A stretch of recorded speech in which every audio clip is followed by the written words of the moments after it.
Para hablar de los nombres comunes y los nombres científicos, es importante que tengamos claros algunos conceptos básicos, como para que todos hablemos un mismo idioma o un mismo lenguaje. Eh, es importante también aclarar de que hay una gran cantidad de términos, de definiciones, de conceptos que pues, son muchas veces muy complejos y que son muchos. Entonces, por lo mismo, les presento solamente unos muy básicos, muy sencillos, que es importante que tengamos claros y definidos, ¿no? Entonces, el primero de ellos es que es una especie. Muchas veces escuchamos ese nombre, bueno, que la especie, que la especie, que la subespecie, pero a veces no tenemos muy claro qué quiere decir esto. En el mundo de la ciencia, en el mundo de la biología, hay muchas definiciones de especies, hay por lo menos unas 30 y pico de definiciones. Vamos a tomar esta, que es quizás la más sencilla y la más clara para que todos entendamos. Y esta dice que una especie es un grupo de organismos que pueden reproducirse y producir descendencia fértil. ¿Esto qué quiere decir? En palabras castizas, de que un perro con una perra, pues al reproducirse pueden producir cachorritos, pueden producir perritos. Un perro con una gata no lo pueden hacer, o un gato con una perra tampoco. Entonces, teniendo claro este concepto de especie, podemos hablar también o definir otro concepto muy utilizado y muchas veces desconocido o que no tenemos muy clara su definición, como es el concepto de nativa. ¿Qué es una especie nativa? Entonces podemos decir que una especie nativa es aquella que pertenece a una región o a un ecosistema determinado de manera natural, podríamos decir, y que su presencia en esta región es el resultado de fenómenos naturales sin intervención humana. Fenómenos naturales, por ejemplo, como la distribución por algún pajarito, por algún mamífero, o porque el viento la llevó y a través de los años y de la evolución pues fue llegando y colonizando estos espacios. A eso nos referimos con una especie nativa y un ejemplo de ello, pues ya aterrizándonos aquí en el contexto regional de Zapatoca, pues es el arrayán, que es una especie que conocemos ampliamente en la zona rural, en los potreros, y que pues podemos decir que es nativa, ¿no? Y el opuesto de nativa podríamos decir que es exótica. Entonces, ¿qué es una especie exótica? Es una especie introducida por el ser humano y se encuentra en una geografía o en un contexto diferente a su lugar de origen. ¿Esto qué quiere decir? Que las especies exóticas eh, muchas veces aparentemente cree uno que son nativas, o sea, que son naturales de la zona donde uno las ve, pero resulta que no. Resulta que en algún momento de la historia, hace varios años, hace muchos años, alguna persona por alguna razón la trajo porque le pareció bonita y la quiso cultivar o porque le producía frutos y se los podía comer por X o Y razón, la trajo y la llevó a otro lugar, a otro país, a otro continente, a otro departamento, y la introdujo y pues se convirtió en una especie exótica para ese lugar. Un ejemplo de ello son las plantaciones que se hacen aquí en Colombia, por ejemplo, de pino o de eucalipto, que es la imagen que vemos ahí en la presentación. Los eucaliptos, por ejemplo, ellos son originarios de Australia, es decir, de otro continente, de Oceanía. Y por el uso que se le da a varias de sus estructuras, por ejemplo, como la madera o, por ejemplo, las hojas para hacer también remedios, pues se dispersó por gran parte del mundo y hoy se encuentra cultivado casi que en todo el mundo en donde pues, se pueda desarrollar. Otra definición para tener más o menos claro y que hablemos el mismo idioma es la de silvestre. Entonces, ¿qué es una especie silvestre? Es una especie que se desarrolla total o parcialmente su ciclo biológico en condiciones naturales y sin ninguna intervención antrópica, o sea, del ser humano. Es decir, las especies que se encuentran en el monte, por decirlo así. Por ejemplo, esta planta que encontramos allá arriba en un árbol trepada que ninguna persona la llevó ni la sembró, esto es una especie silvestre. El opuesto a eso serían entonces las especies cultivadas. Las especies cultivadas son aquellas que en su proceso de evolución, de desarrollo, han influido los seres humanos para que ella se pueda dar. Estas son las especies básicamente que encontramos nosotros pues en los huertos, en los sembrados, en las fincas, y que en gran medida son las especies que utilizamos para comer, que utilizamos para nuestra medicina, para nuestro disfrute también, las del jardín, por ejemplo. Entonces son especies que son cultivadas. Y aquí ya podemos entonces empezar a hacer un juego de mezclar definiciones, como podría ser, por ejemplo, que hay especies nativas cultivadas y especies exóticas cultivadas. Un término más que me parece importante que tengamos aquí como claro y que salga, que al final de la charla pues tengamos bien claras estas definiciones, es el término de endémico. ¿Qué quiere decir una especie endémica? Que es una especie que solo habita en un lugar determinado, que dependiendo del marco de referencia, podríamos decir que se use, podría ser un continente o un país o un departamento, una región. Un ejemplo de eso, que aquí en Santander, es la ceiba barrigona. Esta especie, por ejemplo, podríamos decir que es endémica de un bioma. Bioma se refiere más o menos como a un ecosistema, es endémica del bosque seco. Pero aparte de eso, también podemos decir que es endémica del cañón del Chicamocha, del Sogamoso y del Suárez, eh, que es un enclave seco dentro de Santander. Pero aparte de eso, podríamos decir que es endémica de Santander y que es endémica de Colombia. Y otra especie, otra definición también que es importante que tengamos clara es la especie invasora. ¿Qué es una especie invasora? Es una especie que se desarrolla fuera de su área de distribución natural en hábitats que no son propios de ellas o que no tienen la abundancia usual que tienen en las condiciones naturales. Entonces, ahí podemos decir que una especie invasora es una especie exótica, es decir, que viene de otra parte y que por su comportamiento amplía sus abundancias, amplía su distribución y se puede muchas veces convertir en un problema eh, para, para las poblaciones de plantas naturales o nativas, ¿no? Un ejemplo que tenemos aquí en Colombia es el del retamo espinoso, en otras partes lo llaman toyo o tojo, que es una especie que se distribuye especialmente en zonas altas y es bastante complicada de controlar porque, como el nombre común lo dice, tiene muchas espinas y es bastante difícil pues, de controlar. Una última definición para que tengamos aquí todos presente es el de una especie naturalizada. Una especie naturalizada es aquella que fue introducida por el hombre y que mantiene actualmente una población estable y en equilibrio con el resto de la comunidad biológica. Eh, un ejemplo de eso, de esa categoría, es la que aquí en Santander y aquí en Zapatoca llamamos como colombiana. Esta especie tiene una historia muy particular porque como el nombre común lo dice, colombiana, aparentemente pensaría uno que es de acá, pero resulta que esta especie es originaria de África. Sucede que la historia nos dice que el ejército libertador comandado por Simón Bolívar, Bolívar de alguna manera consiguió esta planta y se convirtió como en un amuleto para los soldados, que cada quien pues llevaba su hojita de colombiana en el bolsillo y a donde quiera que fueran, pues la fueron regando, la fueron propagando y por eso es una especie que hoy día se encuentra en muchas partes de Colombia y la gente como la ha visto históricamente y la ve de manera silvestre en el monte, creen que es natural o nativa de aquí y creen que es eh, de acá, entonces por eso le llaman colombiana. Pero resulta que esto realmente es una especie naturalizada, como le estoy diciendo. Entonces vino de África, en algún momento alguien la trajo, Simón Bolívar se la dio a sus soldados y sus soldados la regaron por toda América prácticamente. Otro ejemplo de eso de esa categoría son los nísperos o ciruelos japoneses, que también son muy comunes y muy ampliamente cultivados aquí en Zapatoca y en la región. Eh, y resulta que, como el nombre común lo dice, el ciruelo japonés, pues resulta que esta especie no es nativa de Colombia ni de América incluso. La historia de esta especie más o menos es que se originó, o sea, es nativa realmente del sudeste asiático, del sudeste de China, perdón, y por alguna razón la llevaron a Japón y la cultivaron. Allí se volvió muy común y muy típica. Se naturalizó en Japón también y de Japón se regó por todo el mundo. Eh, por esta razón, el nombre científico, que ya más adelante vamos a ver de qué se trata, pues cómo se construyen los nombres científicos y comunes, alude a Japón. El nombre de ella el nombre científico de ella es Eriobotria japonica y es importante o es interesante aclarar esto porque muchas veces la gente asume o cree que esta es una especie típica o normal o nativa o tradicional de aquí de Zapatoca y pues resulta que sí, culturalmente ya hace parte de las plantas que nosotros consumimos, pero no es de acá.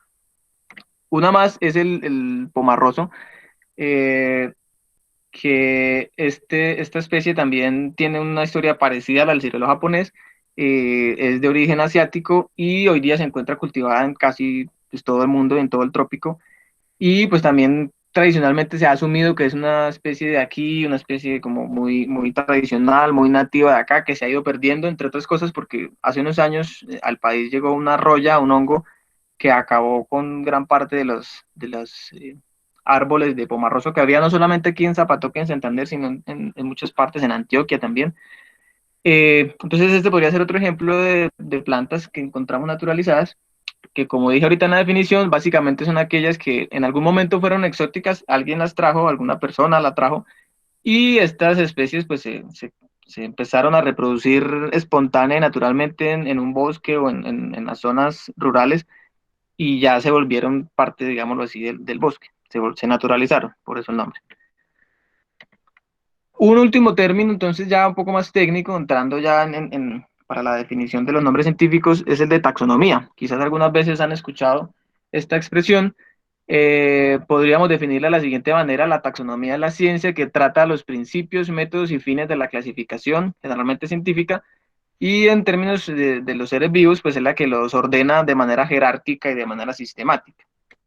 Entonces, en la taxonomía se han definido una serie de categorías taxonómicas, que son estas que podemos ver aquí, que van, eh, por decirlo así, de mayor a menor. Entonces, las de mayor rango o amplitud es el dominio, después vienen los reinos, después el filo, clase, orden, familia, género y especie. Cada uno de estos conceptos pues tiene una definición y tiene todo un desarrollo que pues se escapa un poco a la iniciativa que tenemos hoy, que es de tener un esbozo muy general, muy somero, muy por encima de lo que son los nombres científicos y los nombres de las plantas. Entonces, por eso nos vamos a centrar especialmente en estos tres últimos, que son familia, género y especie. ¿Listo? Entonces, bueno, teniendo claro esto, también es importante que, pues, como estamos hablando de plantas, hablemos de los herbarios. Entonces, hagamos una muy breve y muy rápida definición también de qué es un herbario. Seguramente ustedes recordarán en el colegio o en la escuela, a mí por lo menos me alcanzó a tocar, que le mandaban a hacer un herbario. Este herbario era básicamente recolectar algunas hojitas por ahí que encontrara en su jardín, en su barrio, las secara, las pegara y si era posible, les pusiera algún nombre común de la planta si lo conocía, y alguna descripción pues muy, muy general, muy sencilla de lo que era la planta, ¿no? La hoja. Eso es más o menos un herbario. Entonces ya hablando en términos científicos, un herbario podríamos definirlo como, bueno, una pequeña contexto histórico de cómo nacen los herbarios. Entonces hubo un médico botánico italiano llamado Luca Gini, que a mediados del milenio pasado creó el primer herbario, se podría decir. Y básicamente un herbario es una colección de plantas secas que están catalogadas y organizadas con un sistema de clasificación. En Colombia hay cerca de 35 herbarios. El más importante de ellos es el Herbario Nacional Colombiano, que se conoce como COL, ese es el acrónimo del herbario, que se fundó en 1936 y tiene alrededor de 600.000 colecciones de plantas tanto de Colombia como de otros países del mundo. El herbario más grande del mundo se encuentra en el Real Jardín Botánico de Kew, esto queda en Inglaterra, en Londres, y tiene alrededor de 7 millones de ejemplares de plantas de todo el mundo. Entonces, pues imagínense la importancia de una colección de estas, tanto a nivel mundial, como es el herbario Q para el mundo, como es el herbario Col para Colombia, y a su vez, pues hay herbarios regionales que se encargan de documentar y de salvaguardar el patrimonio vegetal regional, pues de cada zona, de cada región. Bueno, ustedes se preguntarán cómo se guardan estas plantas secas que yo comentaba que se almacenan y se catalogan en un herbario. Entonces, básicamente, el proceso es el siguiente.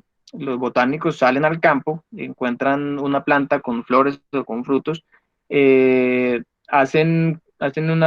toman una muestra de una rama que tenga flores o frutos, como podemos ver aquí en la foto. Estas muestras se van almacenando en una bolsa.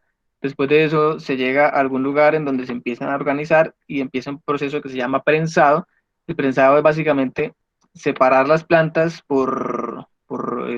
digamos, por muestras, pues porque ahí se van metiendo ramas y flores y hojas de diferentes plantas, entonces se separan por las diferentes especies y se van metiendo en el papel periódico, así como estamos viendo en la foto.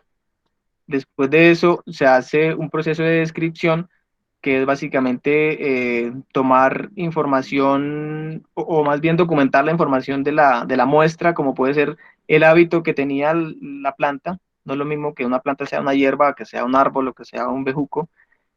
También de pronto algunas características que se pueden perder, como colores, como olores o exudados o lechecitas que a veces salen. Y información importantísima, como lo es los nombres comunes, como lo son los usos, y de dónde se encuentra, dónde la encontró, en qué lugar la encontró, en qué fecha la recolectó, que esto es importante para saber en qué épocas florece y fructifica. Toda esa información se debe escribir en una libreta. Después de eso, que yo ya armé el paquete de las muestras que yo recolecté, las meto en esta bolsa plástica. Si voy a durar mucho tiempo antes de secarlas, entonces las debo alcoholizar para evitar que se llenen de hongos. Si las voy a secar de una vez, no necesito alcoholizarlas. Después de esto viene el proceso ya en el taller del herbario, que es meterlo en unas sándwiches, llamamos nosotros, que son básicamente cartones y latas, para que después de eso se armen los paquetes y esos paquetes se meten al horno. Normalmente se meten a 60 grados centígrados por 2 días y después de eso salen las muestras ya secas, aplanadas en un solo plano y eh, finalmente viene el proceso de determinación, es decir, de saber qué especie es esa que se recolectó, y esto se hace a través de, pues, de la consulta de bibliografía, de libros, de artículos.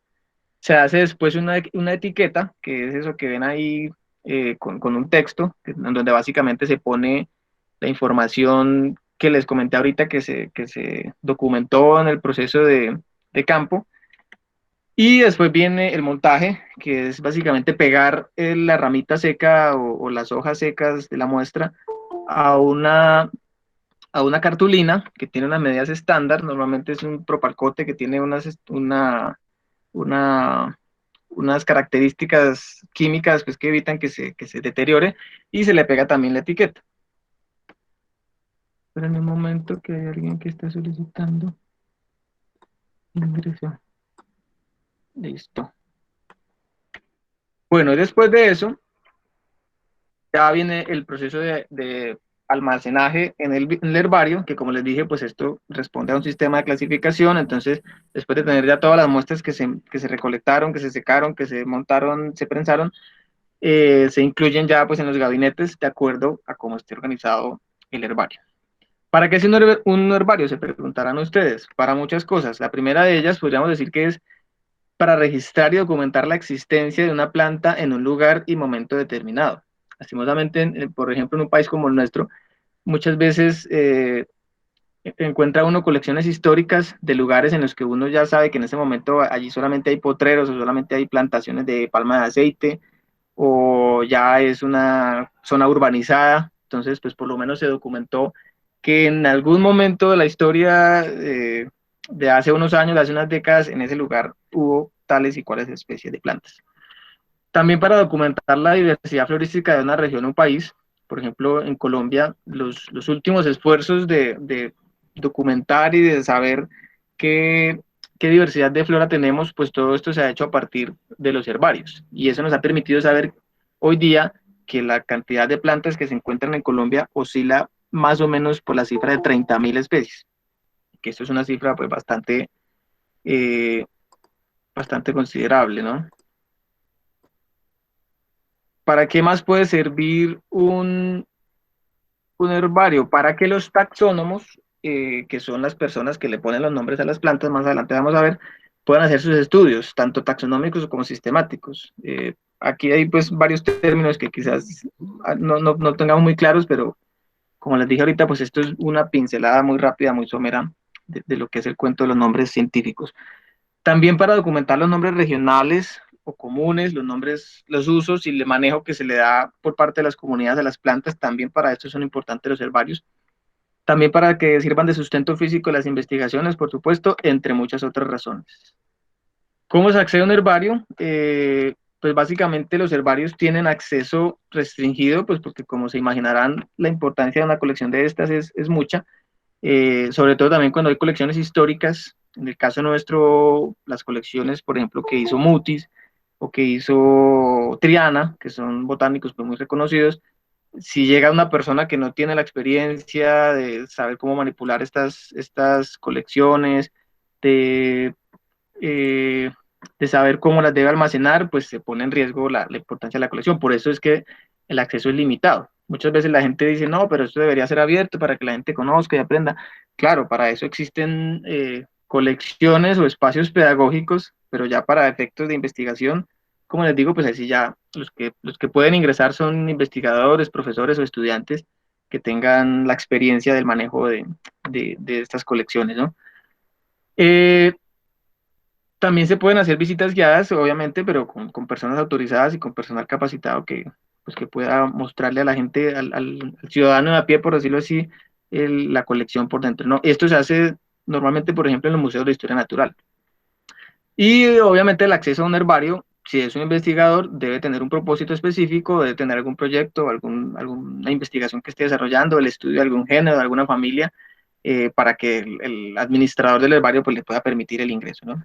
Entonces, básicamente, este sería como lo que uno ve en un herbario y cuando va a consultar una colección, pues esto es lo que uno hace, saca la muestra de los gabinetes, la examina, mira las estructuras, mira la información que tiene la etiqueta y de ahí pues desarrolla la investigación o lo que sea que esté haciendo la persona, ¿no?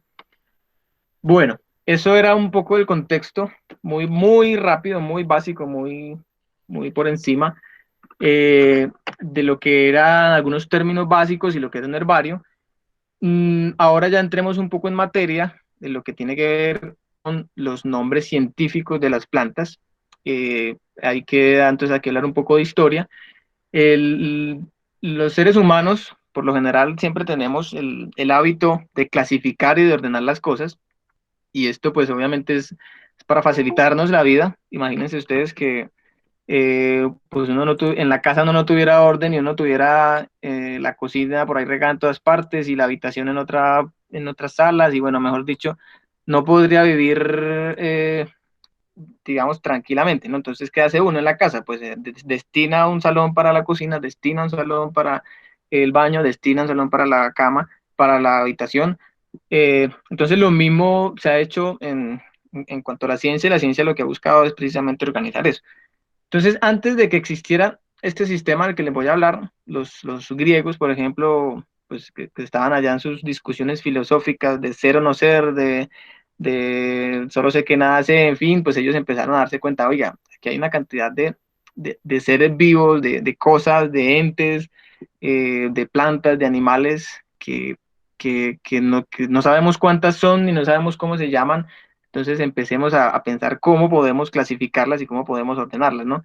Entonces ahí vino una primera aproximación o una primera propuesta de nombrar estas especies, pero pues como era de esperarse, no habían reglas y no había nada que definiera cómo hacerlo. Entonces muchas veces lo que hizo Aristóteles, por ejemplo, que fue de las primeras personas que empezó a trabajar en este tema, él ponía un nombre que era más o menos descriptivo.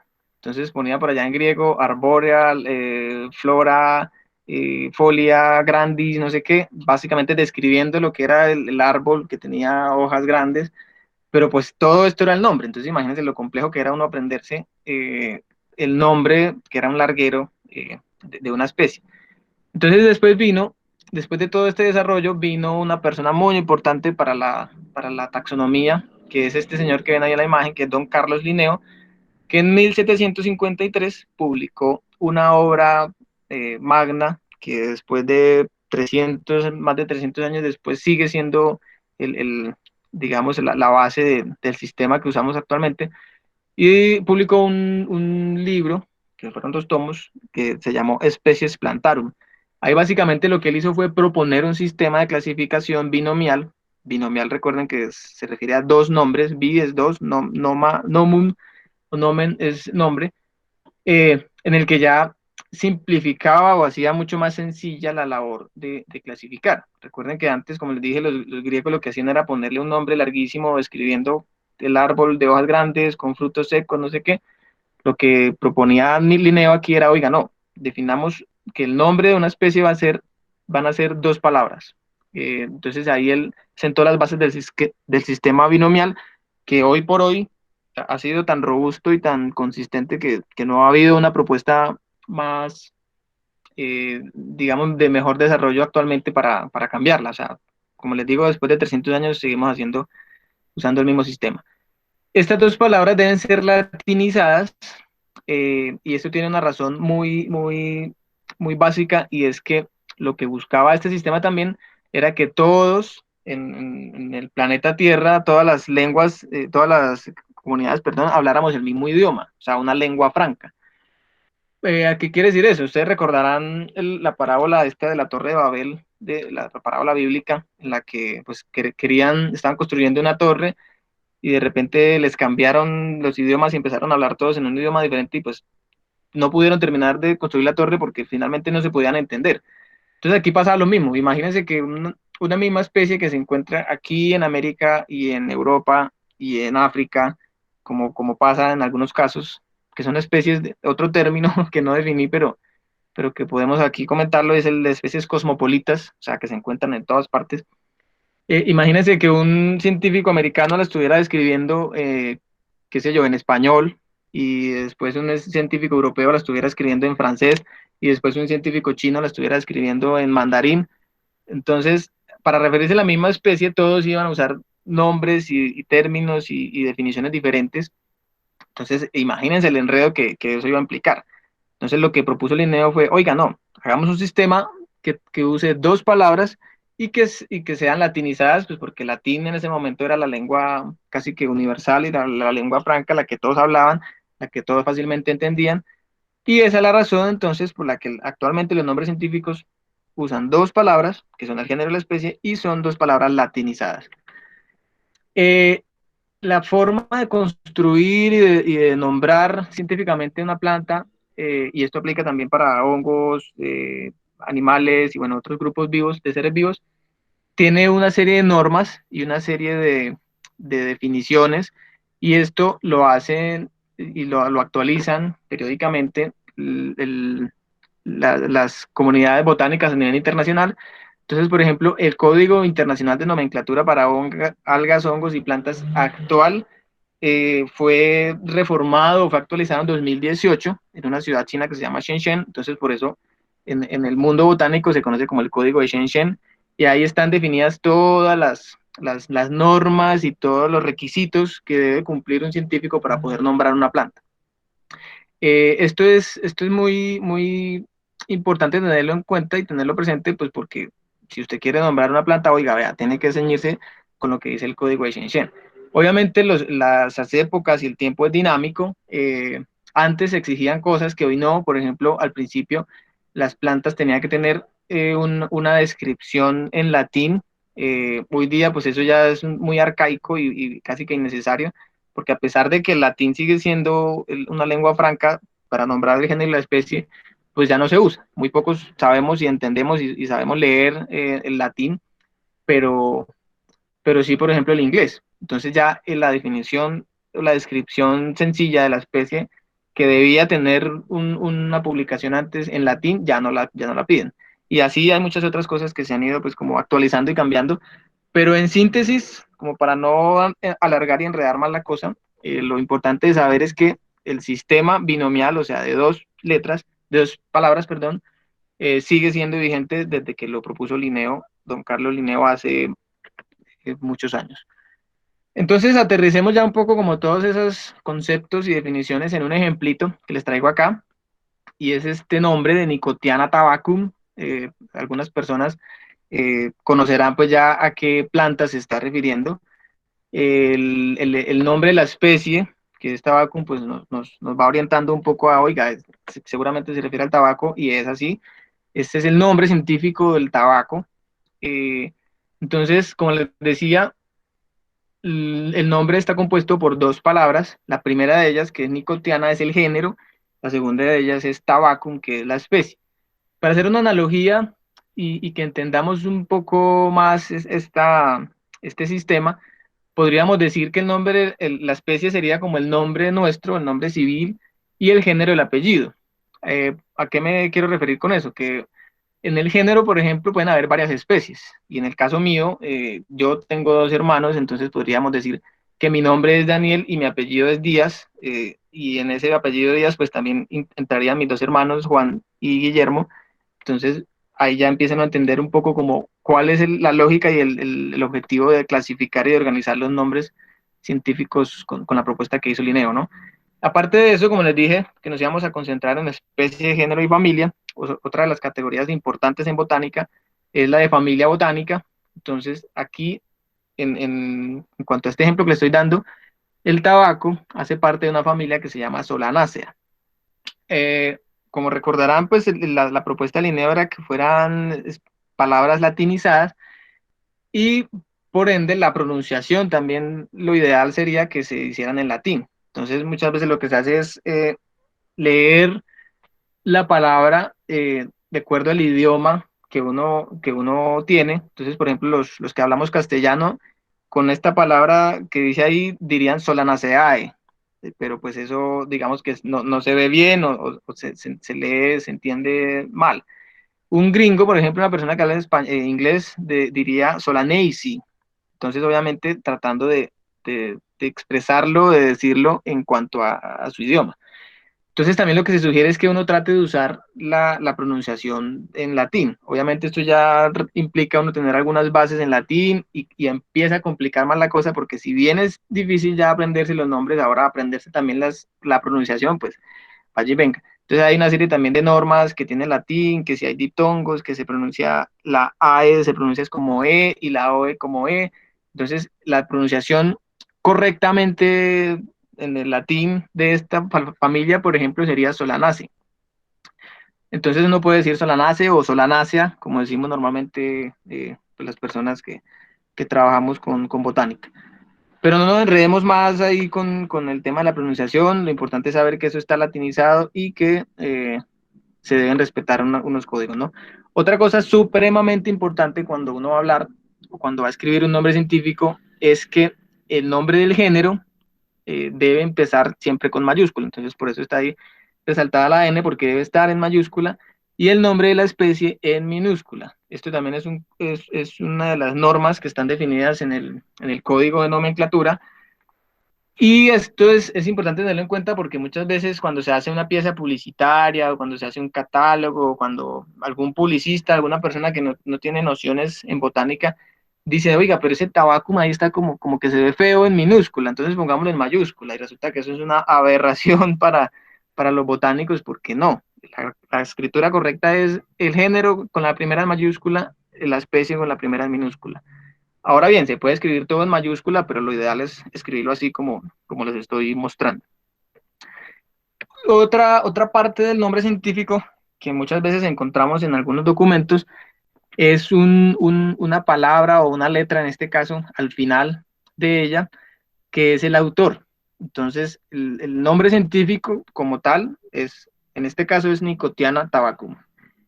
A veces uno puede encontrar Nicotiana tabacum L. Entonces, ¿qué quiere decir esa L? Esa L es el autor, que en este caso fue Linneo. Entonces, muchos nombres científicos tienen esa L punto, que se refieren a que Linneo fue el que lo describió. Más adelante elaboraré un poco sobre lo que tiene que ver el tema de la descripción y cómo es ese proceso. Entonces esto también es importante tenerlo en cuenta porque a veces uno encuentra ahí como unas palabras raras, SAM, LM, SM, después del nombre científico y uno dice, bueno, pero ¿esto a qué se refiere? Entonces, importante que tengamos claro y presente de que eso se refiere al autor del nombre. ¿Listo? Eh, para terminar de cerrar con este ejemplo, entonces ustedes se preguntarán, bueno, ¿y qué diablos quiere decir nicotiana o a qué se refiere nicotiana y a qué diablos se refiere tabaco? Entonces la explicación es la siguiente. Nicotiana fue, bueno, el género fue dedicado a un diplomático francés que se llamaba Jean Nicot, que fue el que llevó el tabaco de América, de donde es originario, de donde es nativo, a Europa, especialmente a Francia, en donde lo empezaron a consumir y a valorar porque decían, oiga, ¿cómo así que esta planta se puede fumar y puede uno sacar humo por la nariz? Esto está rarísimo. Entonces ya lo empezaron a cultivar, lo empezaron a aprovechar y desarrollaron el cigarrillo, desarrollaron el rapé y muchas otras cosas. Entonces Linneo, en honor a Nicot, que fue la persona que le llevó la muestra de tabaco y le dijo, oiga, vea, en América existe esta planta, ¿esto qué será? Linneo le puso el nombre del género del tabaco en honor a este personaje, a Jean Nicot. Y tabaco viene porque tabaco, el nombre popular o el nombre común del tabaco, viene de un vocablo árabe que se llama tabuk, y tabuk era la forma en que se referían los árabes a las plantas medicinales que producían mareo al consumirlas. Entonces, pues ya vamos sabiendo que los que han fumado recordarán o sabrán que muchas veces queda uno enchumado cuando se mete un par de sopladas. Entonces pues eso era lo que pasaba, lo que les pasaba a ellos. Entonces los árabes, cuando vino Colón, le puso arbitrariamente ese nombre tabaco al tabaco. Pues resulta que aquí habían otros nombres eh, más originales o más nativos para referirse a esa planta, como eran Hosca, por ejemplo, que era el nombre que le daban los muiscas al tabaco, ¿no? Pero bueno, cada planta tiene su historia, tiene su cuento, tiene sus leyendas y tiene toda una serie de información que es verdaderamente fascinante y muy bonita, que aquí nos podemos quedar pues horas y horas hablando del tabaco y de toda su historia, de cómo fue cuando llegó a Europa y después regresó otra vez y llegó a las Antillas y aquí en Colombia pues, entró por Santander, en fin. Bueno, entonces, eh, ¿cómo se originan los nombres científicos o hacia qué son, qué razones pues tienen para que los nombren así? Algunas de ellas son por la forma de una estructura. Entonces, aquí tenemos un ejemplo que es el de Magnolia resupinatifolia. Esta es una especie de magnolia o de molinillo que se describió hace unos 3 años aquí de un pueblo vecino de Zapatoca que se llama San Vicente de Chucurí. Y el nombre de la especie, o sea, resupinatifolia, quiere decir que son hojas resupinadas. Folia es una expresión que significa hoja y resupinati quiere decir que son resupinadas. ¿Qué es resupinada? Que es una hoja que tiene una ligera curvatura en la base del peciolo y por eso no la ve como torcida. Aquí en la foto que puse no es muy evidente, pero básicamente lo que hace la hoja es como cuando sale, tiene una ligera doblez o curvatura y por eso no la ve resupinada. Esto es otra cosa también que a veces es un poco abrumadora de la botánica y de la ciencia, y es que hay una gran cantidad de términos y de definiciones que muchas veces son muy enredados y que hay que tenerlos pues más o menos claros para poder entenderlos. Entonces hay que tener buena memoria, eso es una cosa que muchas veces pues es importante aclararlo y tenerlo presente porque hay que tener buena memoria para los nombres de los géneros, para los nombres de las especies, para los nombres de las familias, para los nombres de la terminología para referirse y escribir una forma y una estructura. Entonces, pues, esto hace complejo que si uno no lo tiene más o menos claro, pues es muy difícil uno estar constantemente consultando una guía, una lista de géneros o un diccionario pues, de definición de morfología, porque no, se hace sencillamente complicado, ¿no? Pero bueno, otra de las nombres o de las razones con las que se nombran científicamente las plantas es, por ejemplo, cuando se dedican a una persona o a una entidad. Entonces aquí les traigo tres ejemplitos muy bonitos. Uno de ellos es Quercus humboldti, que es el nombre científico del roble, el roble blanco, el roble de tierra fría también se conoce, eh, y que como el nombre de la especie lo indica, pues fue escrita en honor o fue dedicada en honor a Alexander von Humboldt, que es este personaje que vemos ahí, que fue un naturalista alemán de mucha trayectoria y de mucho reconocimiento, que es quizá la persona a la que más le han dedicado nombres científicos en el mundo, con más de 200 nombres de plantas dedicados a él, solo de plantas, porque también de animales y de otras eh, de otros seres que le han dedicado a Humboldt. Ese es un ejemplo. Otro ejemplo es el nombre de este género, que es Speletia. Seguramente algunos sabrán que a este nombre alude a bueno, es el nombre de los frailejones, perdón, los frailejones que son las especies que se encuentran en los páramos. Y la historia de este nombre es que Mutis, en un acto de lambonería, o más bien de gratitud, al virrey de la época de la expedición botánica, que era José Manuel de Espeleta, le dedicó este género, que eran unas especies en ese momento desconocidas para la ciencia y rarísimas, y él dijo, no, pues con este acto yo me echo al bolsillo de Espeleta y consigo que siga financiando la expedición botánica. Entonces ahí empieza también uno a ver un poco el intríngulis lo que hay en la ciencia, que muchas veces lo que se busca es de alguna manera pagar un favor o buscar alguna recompensa, y pues en este caso, en plata blanca, como se dice, lo que Mutis quería era eso: oiga, espélete, vea, lo voy a inmortalizar en el nombre de una planta, síganme ayudando con la expedición. Y esa intención de Mutis pues tuvo resultado, y pues Espeleta siguió apoyando un tiempo más la expedición botánica. Otro ejemplo más reciente es este, que fue una especie de palma muy pequeña, muy linda, que le dedicaron a Argos. Y el nombre científico de esta especie, que fue escrita hace como 4 años, 5 años, no recuerdo bien ya, es Aifanes argos. Entonces mucha gente al principio diría, no, pero ¿cómo así? ¿Por qué le ponen ese nombre tan feo? Pues recordemos que Argos es una empresa que produce cemento y hace hidroeléctricas y toda la vaina. Entonces mucha gente como que no, pero ¿por qué?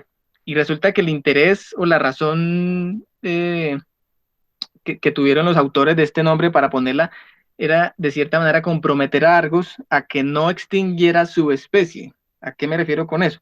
Esta especie de palma es endémica, recordemos la definición de endémica, de un cañón de un río que se llama Samaná Norte, eso queda en Antioquia, que tiene una diversidad de flora muy particular. Hay muchas especies endémicas que, o sea, que solo se encuentran allí. Y resulta que Argos tenía un proyecto hidroeléctrico en ese cañón. Entonces, ¿qué quería hacer Argos? Tapar ese cañón, ese río, inundar ese río y hacer una hidroeléctrica. Pero pues resulta que haciendo los estudios de biodiversidad se dieron cuenta que, oiga, hay especies que si hacen eso, si tapan el río, se extingue la especie, se acaba completamente. Entonces, ¿qué hicieron ellos? Le pusieron, fue como una jugada de póker, por decirlo así, le pusieron el nombre de Argos a la palma y dijeron, oiga, Argos, si ustedes hacen esa hidroeléctrica, ustedes van a ser los culpables de extinguir la especie que tiene su nombre. Porque estos nombres, como vamos a ver más adelante, pues son nombres que perduran eh, históricamente. Entonces, quizás esa jugada, entre otras cosas, sirvió para que ese proyecto se detuviera, y pues hasta donde entiendo en este momento eso está parado.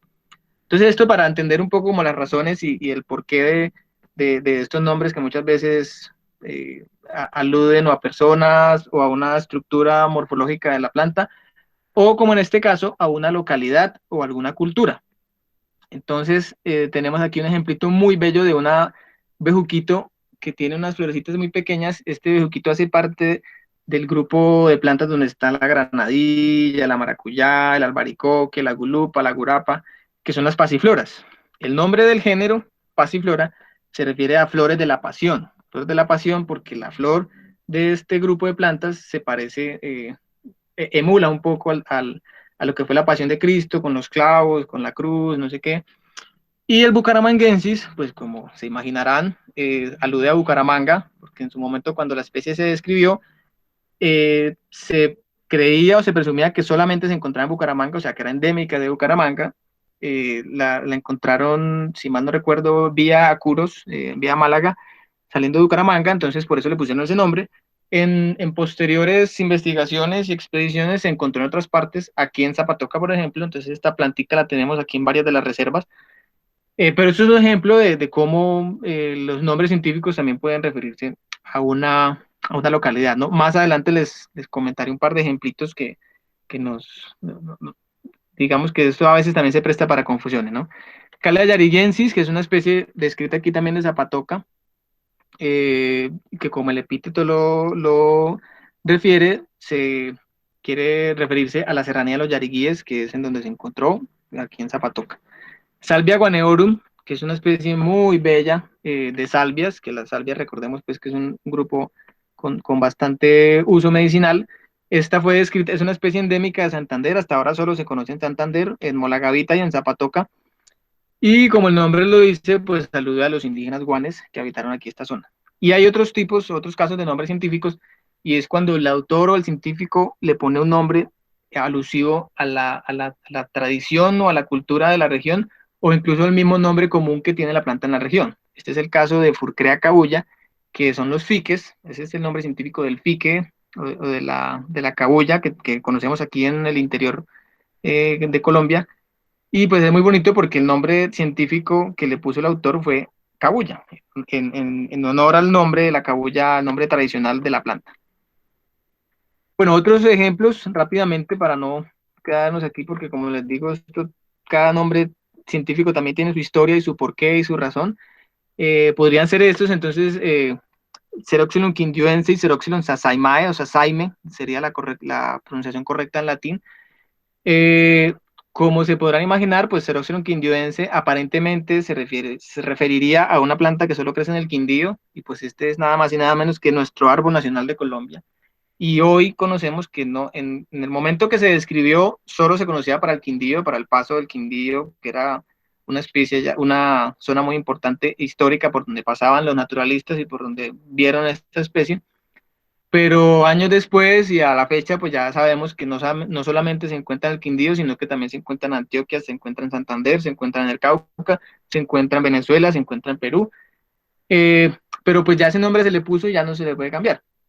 Y con eso me refiero, me paso al caso, a la historia de Ceroxylon sasaime, que esta fue una especie de palma de cera. Bueno, Ceroxylon es el género de las palmas de cera, eh, con una historia muy particular porque en principios del 90, una profesora que trabajaba con este grupo de plantas que son las palmas, Gloria Galeano, describió la especie y ella la encontró en un pueblito de Cundinamarca que se llama Sasaima. Entonces, pues ella dijo, esto aparentemente es endémico de acá, entonces le va a poner Ceroxylon sasaime. Entonces le puso ese nombre y listo, y una especie endémica de Colombia, ta, ta, ta.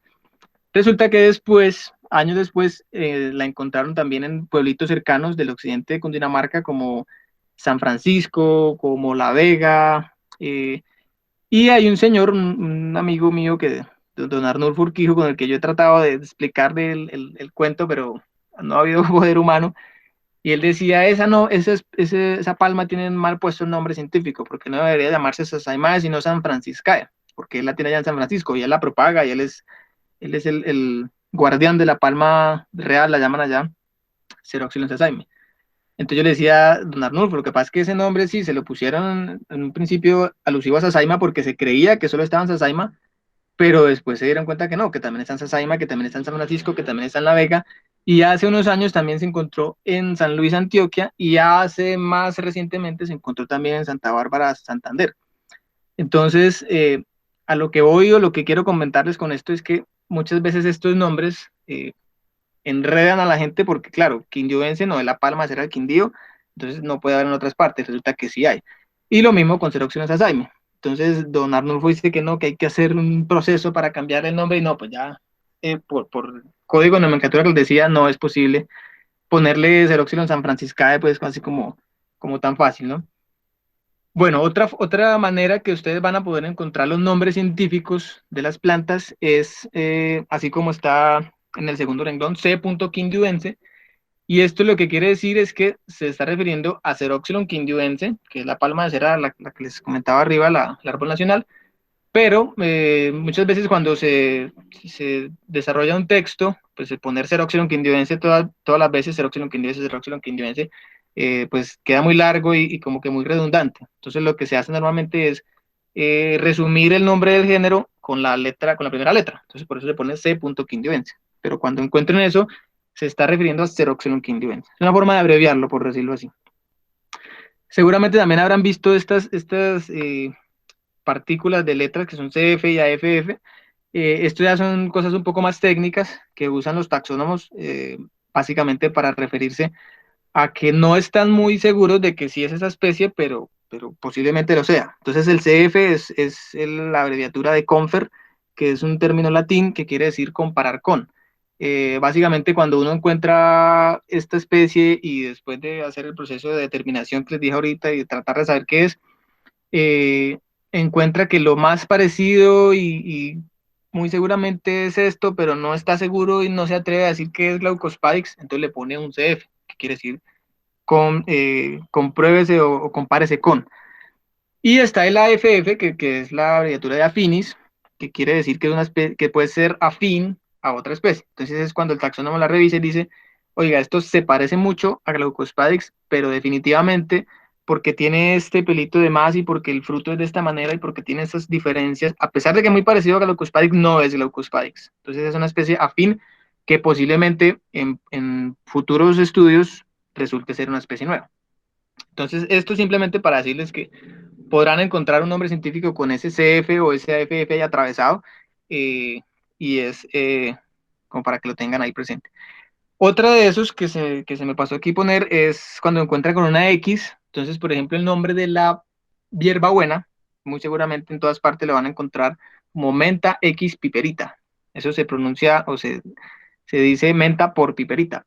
Y esto se refiere a que es un híbrido entre menta acuática y menta espatulata, creo, no recuerdo bien.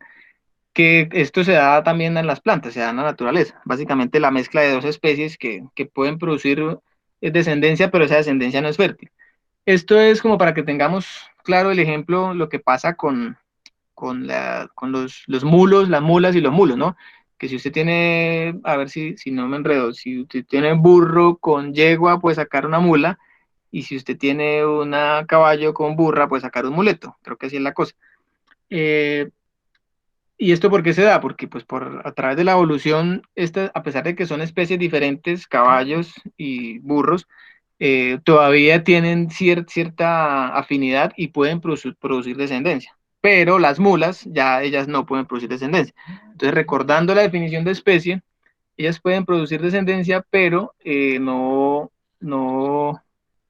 esa descendencia que producen no es fértil. Entonces, una mula no puede, es muy raro pues que una mula produzca eh, eh, que tenga pues descendencia, ¿no? Por eso el dicho que es más raro que un parto mulano.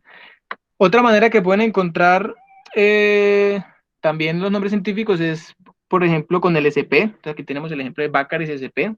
Este es el género donde están los chircos o los chilcos. ¿Esto qué quiere decir?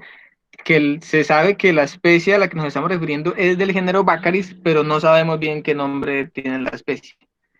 Y eso se da muchas veces, que uno, como se dice normalmente, puede llegarle a género, pero ya llegar a la especie es aún más difícil, entonces le deja Baccharis sp.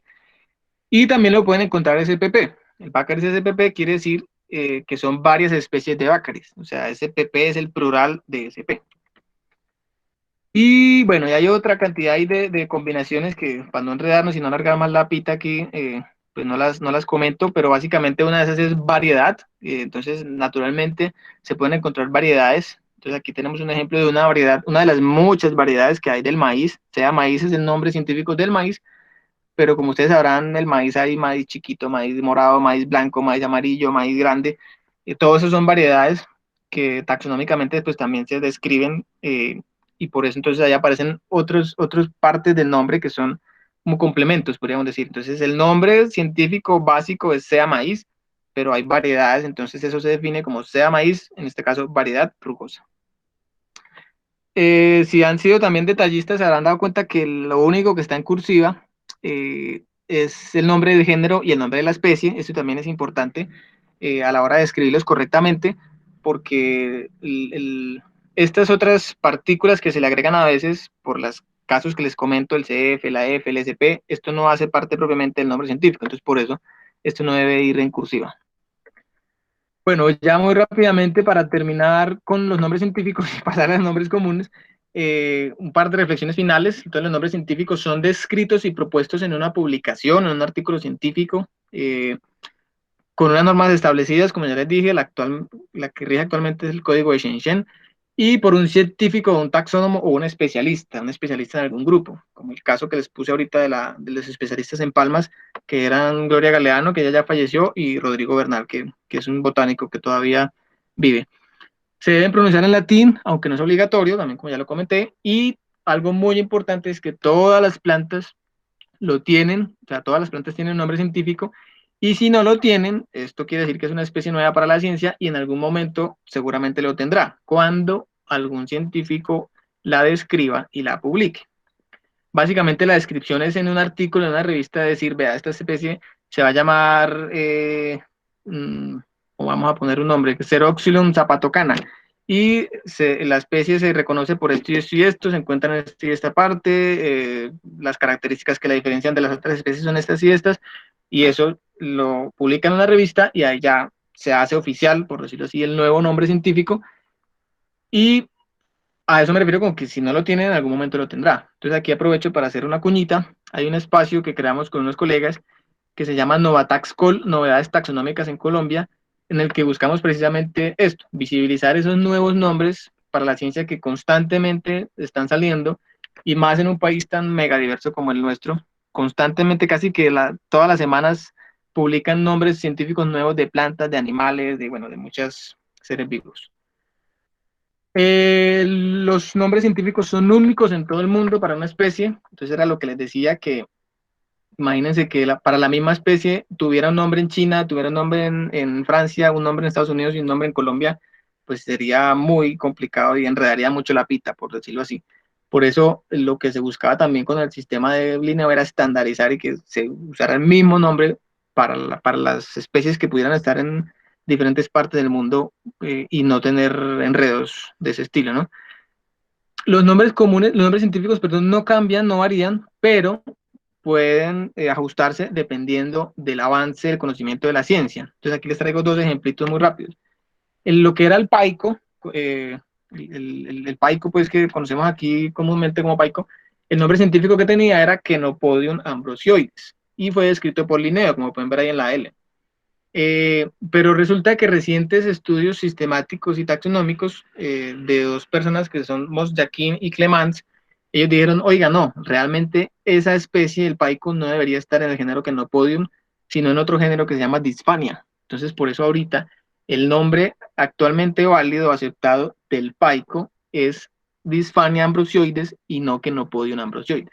Esto ya responde a una cantidad de cosas taxonómicas y nomenclaturales que es un enredo que no vale aquí la pena comentarlas porque enredaríamos más aquí la explicación, pero importante que tengan presente eso, que en algún momento el nombre puede variar, entonces por eso ustedes cuando busquen Paico posiblemente lo van a encontrar la gran mayoría de información con el nombre de Chenopodium ambrosioides y lo que se haya publicado más recientemente ya con el nombre de Dysphania ambrosioides. Importante que lo tengan presente para que no se enreden y no vayan a pensar que son especies diferentes. No, se está refiriendo a lo mismo, pero por lo que les digo, para efectos de la claridad que hay hoy en día de conocimiento, los científicos dicen, oiga, no, mejor tengámoslo en este género.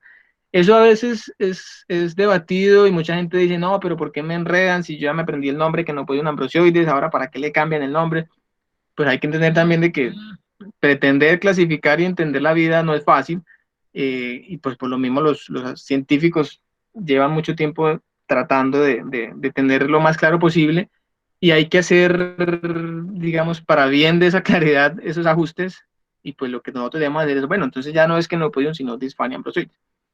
Para efectos de buscar información, que es una de las importancias del nombre científico, es importante que tener presente de que a pesar de que el nombre actualmente válido o actualmente aceptado es Dysphania ambrosioides, como les dije ahorita, la mayor información se va a encontrar es como que no Chenopodium ambrosioides.